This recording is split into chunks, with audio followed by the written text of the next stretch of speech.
2026ஆம் ஆண்டுக்கான பத்மஸ்ரீ விருது பெற்ற தமிழர்கள் யார் யார் அப்படின்னு பார்க்கலாம். இதில் வந்து பார்த்தீங்கன்னா யார் யார் பத்மஸ்ரீ விருது பெற்றிருக்காங்க, அவங்க என்ன துறை சார்ந்து இயங்குறவங்க அப்படிங்கிறத பற்றி பார்க்கலாம். முதல்ல கலைத்துறை சார்ந்து இயங்குறவங்க காயத்ரி பாலசுப்ரமணியன் அப்புறம் ரஞ்சனி பாலசுப்ரமணியன். இவங்க இருவரும் வந்து பார்த்தீங்கன்னா சகோதரிகள். இவங்க கலைத்துறை சார்ந்து இயங்குறவங்க. அடுத்தது ஹெச்வி ஹண்டே, இவர் மருத்துவத்துறை சார்ந்து இயங்குறவர். அடுத்தது கே ராமசாமி, இவர் அறிவியல் மற்றும் பொறியியல் பிரிவை சார்ந்தவர். அடுத்தது கே விஜயகுமார், இவர் வந்து பார்த்தீங்கன்னா ஒரு எக்ஸ் ஐபிஎஸ் ஆஃபீஸர். இவர் வந்து பார்த்தீங்கன்னா சிவில் சர்வீஸில் வந்து பார்த்தீங்கன்னா பணியாற்றியிருக்காரு.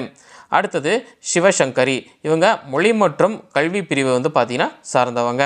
அடுத்தது ஆர் கிருஷ்ணன், இவர் வந்து பார்த்தீங்கன்னா கலைத்துறை சார்ந்தவர். அடுத்தது பக்தவச்சலம், இவர் வந்து பார்த்தீங்கன்னா ஒரு மிருதங்கம் வாசிக்கிறவர். இவரும் கலைத்துறை சார்ந்து இயங்குறவர். அடுத்தது ராஜஸ்பதி காளியப்பன், இவர் வந்து பார்த்தீங்கன்னா சிற்பம். இவரும் கலைத்துறை சார்ந்து வந்து பார்த்தீங்கன்னா இயங்குறவர்.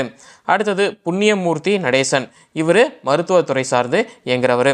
அடுத்தது திருத்தணி சுவாமிநாதன், இவர் வந்து பார்த்தீங்கன்னா ஓதுவார். இவரும் கலைத்துறை சார்ந்து இயங்குறவர்.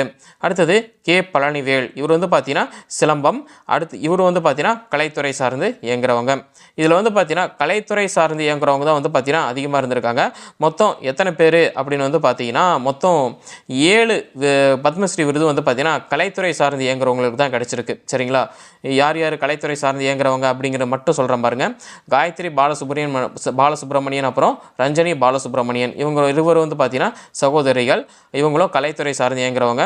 அடுத்தது வந்து பார்த்தீங்கன்னா ஆர் கிருஷ்ணன், அப்புறம் பக்தவச்சலம், ராஜஸ்பதி காளியப்பன், திருத்தணி சுவாமிநாதன், அப்புறம் கே பழனிவேல், இவங்க எல்லாமே வந்து பார்த்தீங்கன்னா கலைத்துறை சார்ந்து இயங்குறவங்க.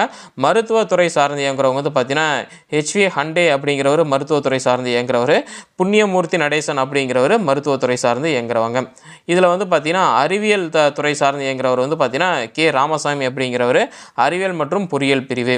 அடுத்தது மொழி மற்றும் கல்வி பிரிவில் வந்து பார்த்தீங்கன்னா சிவசங்கரி அப்படிங்கிறவங்களுக்கு பத்மஸ்ரீ விருது கிடைச்சிருக்கு.